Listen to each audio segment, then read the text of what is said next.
오늘 하나님께서 주시는 말씀을 통해서 우리에게 위로와 축복을 주심을 믿습니다.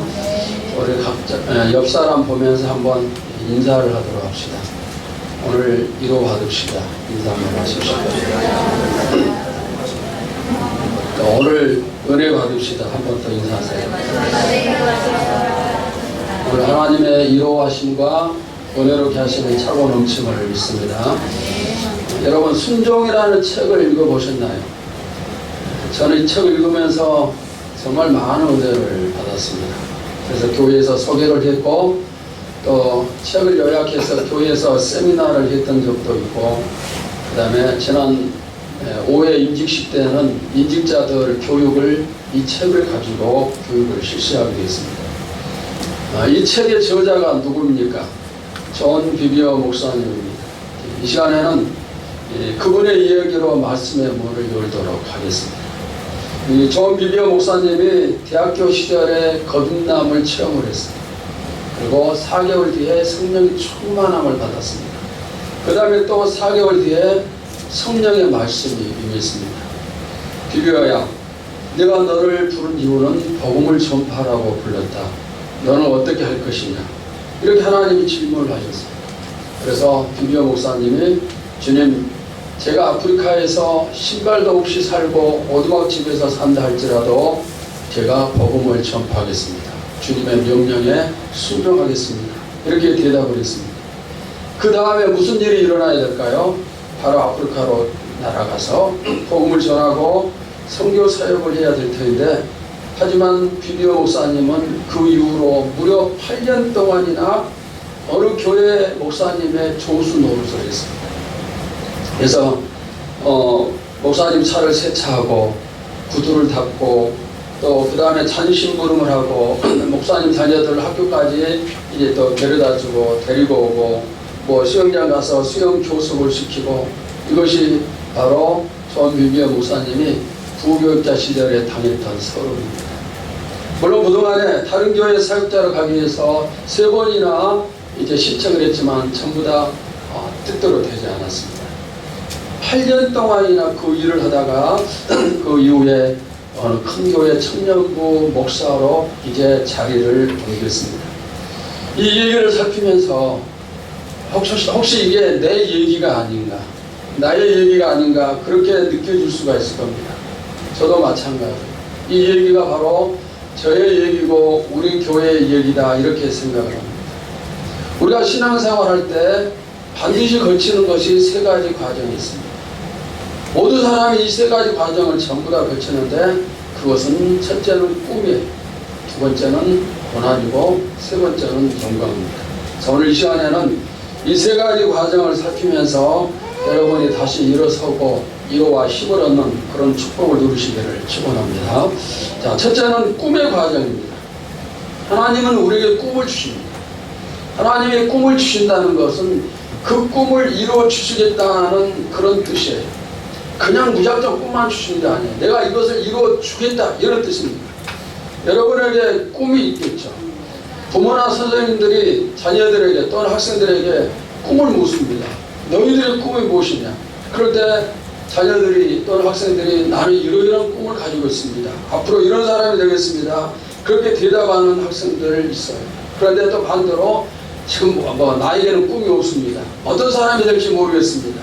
이렇게 대답하는 아이들도 많이 있죠. 그때 어른들이 뭐라고 얘기합니까? 너 뭐 때문에 사니? 목적도 없이 왜 사니? 이렇게 다시 질문을 하죠.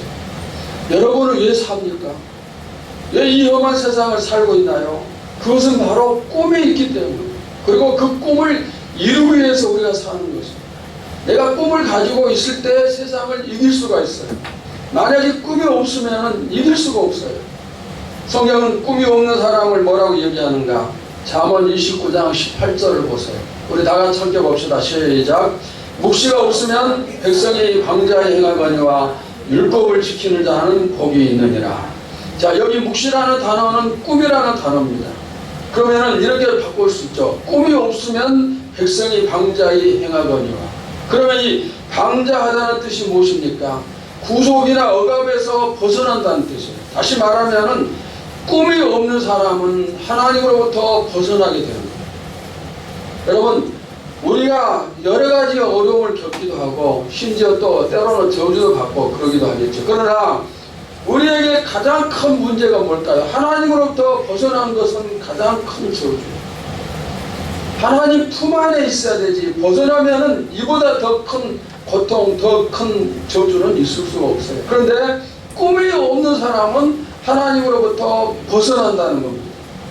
그러니까 어떻게 해야 된다는 것이죠? 꿈을 가지라는 거예요. 이 꿈은 다시 말하면은 목적과 같습니다. 우리가 목적이 없는 신앙생활 자주 뭐 듣고 말하고 그러죠. 목적이 없는 신앙생활을 어떻게 하겠습니까? 여러분, 꿈이 있습니까? 자, 제가 질문을 합니다. 꿈이 있나요? 네, 꿈이 있기를 축원합니다. 꿈이 있어야 돼요. 하나님이 나에게 주신 꿈, 하나님이 아브라함에게 꿈을 주셨습니다. 야곱에게 꿈을 주셨고 요셉에게 주셨습니다. 그리고 모세에게, 다윗에게, 베드로에게도, 또 바울에게도 꿈을 주시고 오늘 여러분에게도 저에게도 꿈을 주셨습니다. 교회도 주신 꿈이 많습니다. 우리 교회가 세워진 이래 이모저모로 많은 꿈을 주셨고 저는 지금도 그 꿈을 그리면서 목회를 하고 있습니다. 만약 꿈이 없었다면 어떻게 될까요? 진작 제가 목회를 그만두었을 겁니다. 지난번 병원에 수술할 때도 이제 제가 좀 쉬고 싶다 그런 생각도 들었어요. 그런데 곧 이어서 또 드는 생각은 우리에게는, 우리 교회는 꿈이 있어요. 꿈이 있으니까 내가 그만둘 수 없다, 이런 또 깨달음을 가질 수가 있었습니다. 힘이 들 때마다 우리를 붙잡아 주는 것은 꿈이에요. 미래에 대한 소망이 있기 때문에 힘든 과정에서도 이길 수가 있고 또 그 다음에 그것을 고난을 견딜 수가 있습니다. 이 꿈은 포기하지 않는 사람만 이룰 수가 있습니다. 여러분, 믿음을 가지세요. 꿈은 반드시 이루어집니다. 아멘입니까? 꿈을 주시는 것은 그 꿈을 주신 하나님이 어떻게 하시겠다는 거요? 이루어 주시겠다는 하나님의 의지의 표현이에요. 그냥 이 꿈 가지고 희망 잃지 말고 살다가 죽어라, 그게 아니에요. 내가 이 꿈을 반드시 이루어 주겠다. 그러니 너는 이 꿈이 이루어질 걸 믿고 믿음을 가지라. 바로 이렇게 하나님이 우리에게 꿈을 주시는 겁니다. 우리가 포기만 하지 않으면 꿈은 이루어지게끔 되어 있어요. 반드시 이루어집니다. 혹시 여러분 가운데 나는 꿈이 없습니다, 그냥 하루를 살다가 죽겠습니다, 또는 꿈은 갖고 싶지만 무슨 꿈을 가져야 될지 모르겠습니다, 그런 사람이 있다면 꿈을 찾으세요. 하나님께서 나를 통해서 뭘 이루길 원하십니까? 내가 무엇을 해야 되겠습니까? 이렇게 질문할 때 하나님이 꿈을 주심을 믿습니다. 우리가 요구할 때 하나님은 가르쳐 주십니다. 새로운 꿈도 주시고 그 다음에 또 더 큰 꿈도 주시고, 얼마든지 우리는 하나님께 쓰임을 받을 수가 있습니다. 우리 모두는 하나님 앞에 정말 의미 있는 존재예요. 무의미한 사람은 한 사람도 없습니다. 모두가 다 필요한 존재입니다. 없어서는 아니 될 그런 존재입니다. 사실 우리들은 나를 판단할 때 내가 세상적으로 얼마나 가치 있는가, 그걸 가지고 판단을 많이 하죠. 그러나 하나님의 판단은 이게 아닙니다. 내가 나를 봤을 때 별 권위를 얻기 때문에 꿈도 갖지 못하고 아무 의미도 없고 그냥 이대로 살다가 죽으면 되겠지. 그러나 하나님 앞에서 여러분들은 꼭 있어야 될 필요한 존재예요. 반드시 하나님이 필요로 하는 그런 존재임을 기억을 하세요. 하나님은 여러분을 사용하고자 하시고 또 여러분에 대한 큰 기대를 가지고 계세요. 그리고 그 기대가 이루어지도록 하나님은 지금도 여러분을 위해서 작업 중입니다.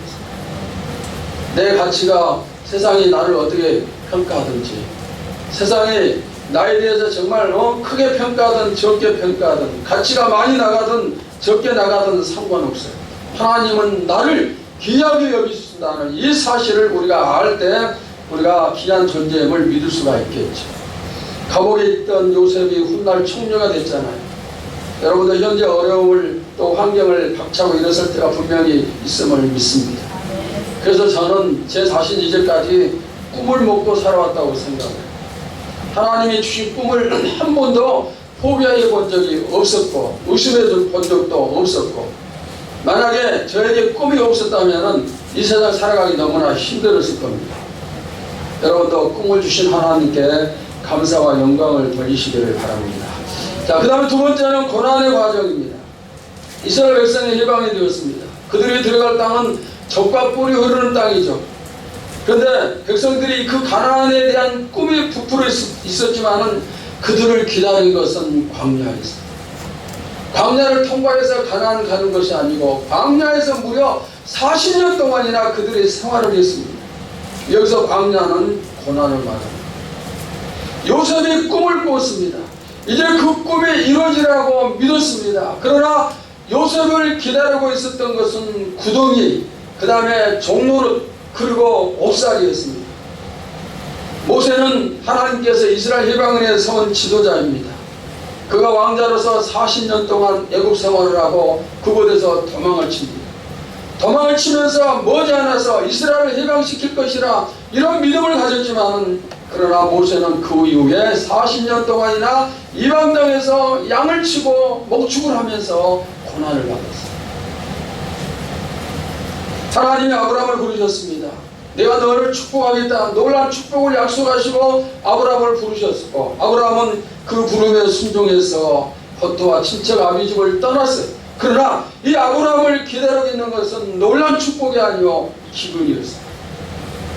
기근이 기다리고 있었습니다.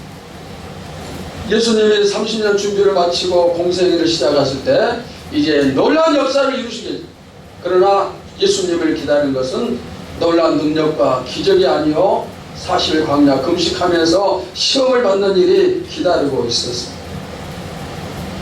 세례요한 예수님의 길을 예비하기 위해서 예수님보다 먼저 태어났던 여자가 낳은 자 중에 가장 위대한 사람입니다. 그런데 이 위대한 사람이 광야에서 먹고 마시면서 양떼 털옷을 입으면서 생활을 했던 그런 사람입니다. 다윗이 왕위의 기름 부음을 받았습니다. 이제 머지않아 왕이 오르고 이스라엘 전 지역을 호령하리라 생각했지만 그는 아주 오랜 기간 동안을 헤매야 됐습니다. 죽음을 피해 다녔고, 또 그 다음에 동굴에서 잠을 자고 광야 생활을 하면서 이것저것 방황을 하고, 심지어는 살기 위해서 미친 사람인 척하는 그런 경우까지도 있었습니다. 여러분이 너무나 잘 아실 거예요. 왜 하나님은 이렇게 꿈을 주시는데 그 꿈을 바로 이루어 주시지 않고 고난을 주시는 겁니다. 꿈을 이룰 수 있는 자격을 갖추기. 요셉은 종로를 타면서 백성을 섬기는 법을 배웠습니다. 목사를 하면서 정치가 어떤 것인가를 배웠습니다. 내가 나중에 정치하면은 이런 식으로 정치를 해야겠다, 그런 것을 배웠던 것입니다. 후에 그가 총리가 되었을 때 7년의 흉년이 찾아왔습니다. 그때 그는 모든 백성들을 섬겼어요.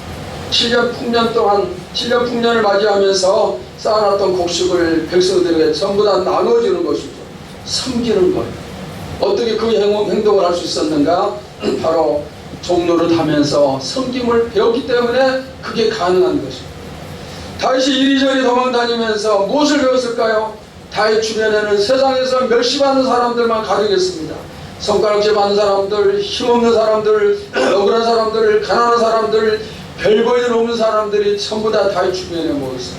처음에 400명, 나중에 600명까지 늘었습니다. 그런데 다윗이 그들과 함께 생활하면서 어려운 사람들을 이해를 하게 되었고, 훗날 성군이 될 수 있는 깨달음을 거기서 배운 거예요. 만약 요셉이 꿈을 꾼 즉시 총리가 됐다면 섬기는 총리가 되지 못했어요. 다윗이 기름 부음 받은 즉시 왕위에 올랐다면 어려운 사람들의 생활에 대해서 잘 알지 못했을 것입니다. 오늘 여러분의 고난, 즉 광야의 생활이 힘들고 어려운 건 사실이지만, 그러나 여러분의 꿈을 이루기 위해서는 이 과정이 꼭 필요함을 알아야 돼요.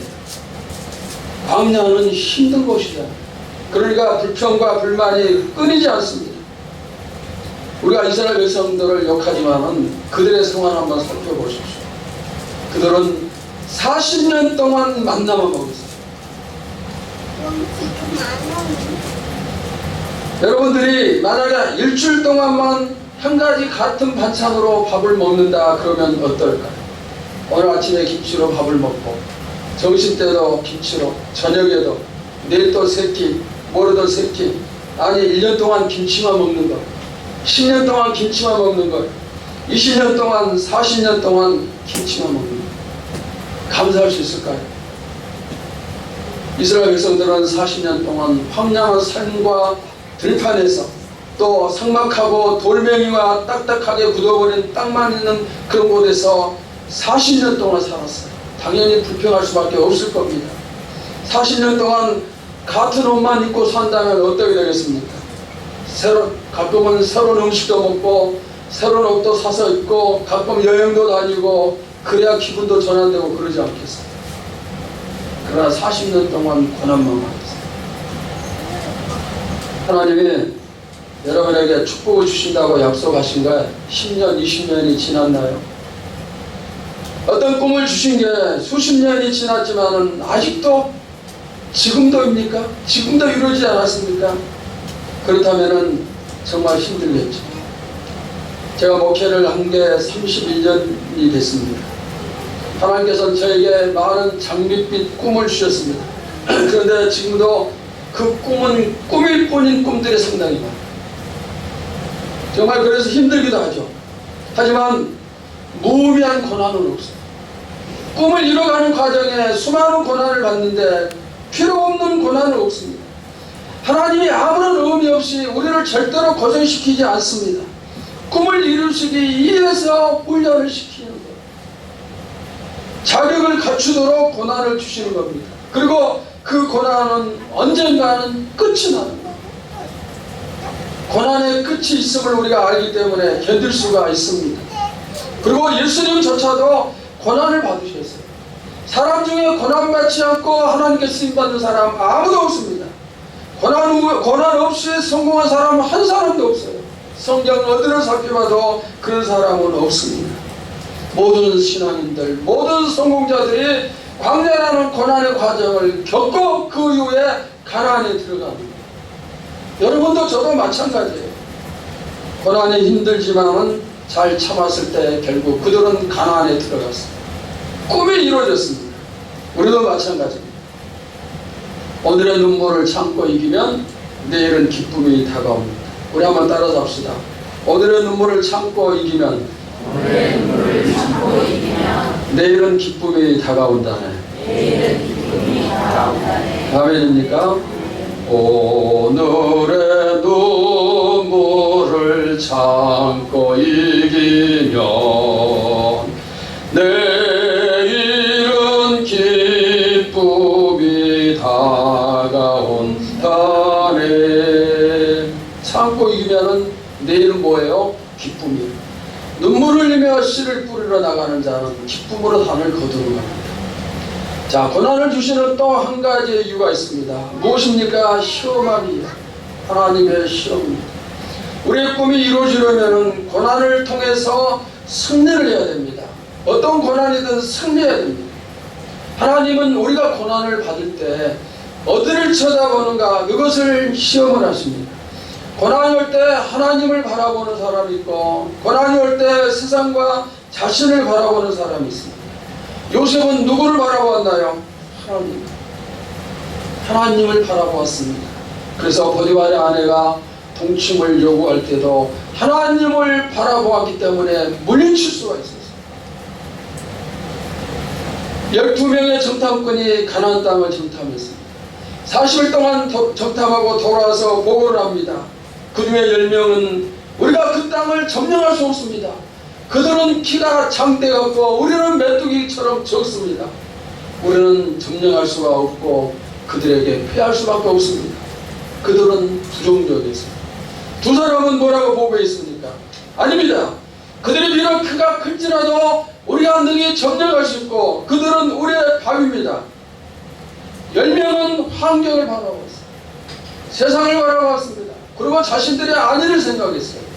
그러니까 부정적이 될 수밖에 없어요. 2명은 세상도 환경도 바라보지 않고 자신들의 안위도 생각하지 아니하고 오직 하나님을 바라봤습니다. 여러분, 하나님을 바라볼 때 모두 다 성공하지 않습니까? 10명은 실패했어요. 2사람은 성공했습니다. 생사화복이 하나님께 있음을 믿으면은 우리도 하나님을 바라볼 수가 있어요. 여러분, 대답하십시오. 생사와 복이 하나님께 달려 있습니까? 고난을 주시는 분 하나님이심을 믿습니까? 거두시는 분도 하나님이십니까? 나에게 축복하시는 분도 하나님, 어려움을 주시는 분도 하나님이십니까? 생사와 복이 하나님께 달려있고 하나님이 나의 삶을 주관하시는 분이라는 우리는 오직 누구를? 하나님을 바랍니다. 여러분의 시선이 늘 하나님을 향하시기를 축원합니다. 여러분의 꿈이 이루어짐을 믿습니까? 어느 때 이루어지나요? 환경이 좋고 그러면 성공하고 환경이 나쁘면 실패하고 그렇습니까? 만약 그렇게 생각한다면 그 사람은 하나님보다는 환경을 의지하는 사람입니다. 어제 제가 설교하면서 주일 낮 예배와 수요일 예배 시간에 이런 말을 몇 번 했어요. 무슨 말인가? 옛날에는 개천에서 용이 난다는 말이 통하는데 지금은 통하지 않는다고 한다. 그 얘기를 했습니다. 왜 그럴까요? 옛날에는 공부 잘하면 길이 다 열렸어요. 그러나 이제는 공부 잘하는 애들 보면은 전부 다 부잣집 아이들. 왜? 공부 잘하기 위해서는 뒷받침이 필요한데 가난한 집에서 적극적으로 뒷받침을 못하죠. 그러니까 가난한 집 아이들이 성공하기가 점점 더 어려워지고 있어요. 개천에서 용이 나는 게 점점 더 힘들어지고 있어요. 그러나 제가 이렇게 말씀을 했습니다. 그럼에도 불구하고 지금도 개천에서 용이 날 수 있다. 왜? 하나님이 역사하실 때 그런 일들이 가능하다고 했습니다. 여러분, 하나님께서 여러분이 비록 가난할지라도 힘들지라도 여러분과 자녀들에게 성공을 주심을 믿습니다. 내가 세상을 바라보면 넘어질 수밖에 없어요. 꿈이고 뭐고 다 포기할 수밖에 없어요. 그래서 사탄은 자꾸 나에게 세상을 바라보도록 유혹을 하는 겁니다. 그러나 우리는 항상 하나님을 바라봐야 돼요. 고난 뒤엔 성공이요 영광입니다. 그 성공은 하나님이 주시는 거예요. 내가 아무리 힘들지라도 하나님을 바라보는 것을 포기하지 않는다면 결국에는 하나님의 시험에 우리가 통과하는 것이 되고 결국에는 하나님이 자신의 뜻대로 우리에게 축복하심을 믿습니다. 여러분 모두 다 주 안에서 성공자가 되시기를 축원합니다. 그 다음 세 번째, 고난을 어떻게 견딜 수 있는가? 방법이에요. 자, 오늘 본문 17절과 18절의 말씀을 우리 다 같이 함께 봅시다. 시작. 우리가 잠시 받는 환난에 경한 것이 지극히 크고 영원한 영광에 중한 것을 우리에게 이루게 함이니 우리가 주목하는 것은 보이는 것이 아니요 보이지 않는 것이니 보이는 것은 잠깐이요 보이지 않는 것은 영원하리라. 자, 여기 17절에 우리가 잠시 받는 그랬습니다. 이 말의 뜻이 뭡니까? 고난은 잠시 받는 거예요. 오래 받는 것이 아니고 고난은 금방 끝이 나는 겁니다. 영원토록 계속되는 게 아니에요. 지금 여러분이 받고 있는 고난 잠시예요. 금방 끝이 남을 믿으시기를 바랍니다. 그 다음에 17절 계속되는 말씀 보세요. 환난에 경한 것이 지극히 크고 영원한 영광에 중한 것, 이런 표현이 있습니다. 무슨 뜻입니까? 고난은 가벼운 것이고 후에 받게 될 영광은 엄청나게 무거운 것이라는 겁니다. 즉 고난의 뒤에서 받을 상은 너무너무 크다는 거예요. 여러분, 지금 우리가 받는 고난이 너무나 힘들어요. 그러나 훗날 받게 될 상은 훨씬 더 큰 상을 받게 하는 겁니다. 받은 고난보다 훨씬 더 큰 영광이 기다리고 있어요. 수험생들을 생각을 해보세요. 공부하는 일이 너무너무 힘들죠. 그러나 열심히 공부해서 합격만 하면은 합격한 순간에 그동안 공부했던 모든 것들이 전부 다 수고가 덮어지는 거예요. 영광의 길이 열리는 것입니다. 합격만 하면. 그러니까 합격을 위해서 공부할 가치가 있는 거예요. 앞으로 우리가 받게 될 영광을 위해서 고난받을 가치가 있는 것입니다. 성공과 이루어질 꿈을 생각을 할 때 능히 이길 수가 있습니다. 광야는 메마르고 황폐합니다. 그러나 들어가게 될 가나안 땅은 젖과 꿀이 흐르는 땅입니다. 이제 머지않아서 나도 가나안 땅에 들어간다는 이런 꿈이 있다면 여러분들이 광야 별것 아닙니다. 광야가 별것 아니면 알 것입니다. 본문 18절 우리 방금 보셨던 그 말씀 보시면 현재의 고난을 보지 말고 미래에 이루어질 영원한 영광을 보라 그랬습니다. 우리가 주목하는 것은 보이는 것이 아니고 보이지 않는 것이니 그랬어요. 세상 내눈에 보이는 그것에만 내가 주목하는 게 아니고 그 위에 받게 될 영광스러움을 바라보라는 것입니다. 저는 목회하면서 어려울 때마다 교회 미래를 바라봤습니다. 미래를 바라봤습니다. 여러분도 그렇게 하세요. 힘들 때마다 내 미래를 바라봐야 돼요. 여러분의 광야 생활과 감옥 생활은 분명히 끝이 납니다. 그리고 새로운 시대, 성공의 시대, 꿈이 이루어지는 시대가 분명히 열릴 것입니다. 교회를 향해서도 열리고 가정을 향해서도 열릴 것입니다. 그렇기 때문에 어떻게 해야 되는가? 지금 힘을 내는 거예요. 열림을 생각하고 그것을 바라보면서 견디고 이기는 것입니다. 위대한 전쟁이 없다면 위대한 승리도 없죠. 조그만 고난 앞에서 쉽게 무너진다면 우리가 어떻게 큰 승리자가 될 수가 있겠어요? 성경이 그 부분을 말씀하고 있습니다. 예레미야 12장 5절을 보세요. 우리 다 같이 봅시다. 시작. 만일 내가 보행자와 함께 달려도 피곤하면 어찌 능히 말과 경주하겠느냐. 내가 평안한 땅에서는 무사하려니와 요단강 물이 넘칠 때에는 어찌하겠느냐. 무슨 뜻입니까? 마귀의 절병들과 싸워서 지친다면 마귀의 기마병들과는 어떻게 싸울 수가 있겠느냐.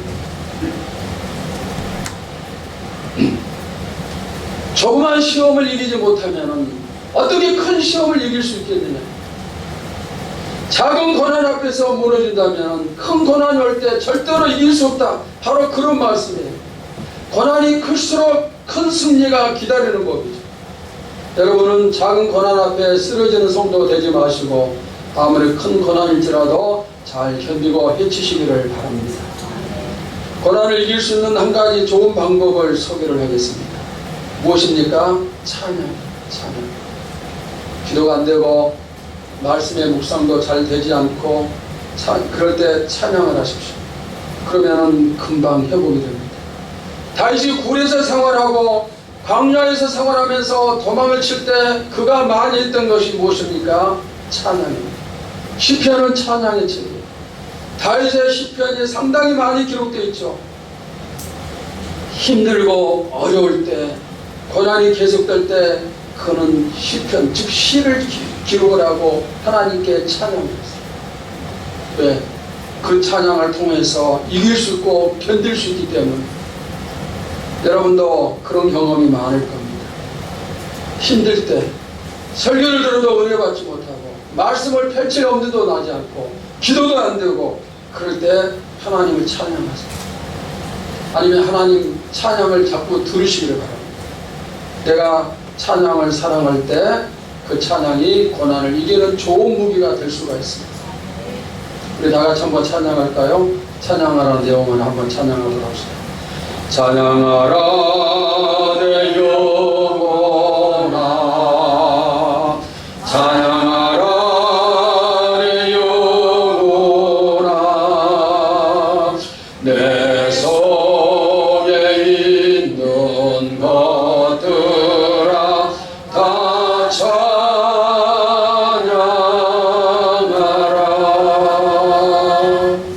여러분의 영혼이 하나님께 늘 찬양하며 영광 돌리시기를 축원합니다.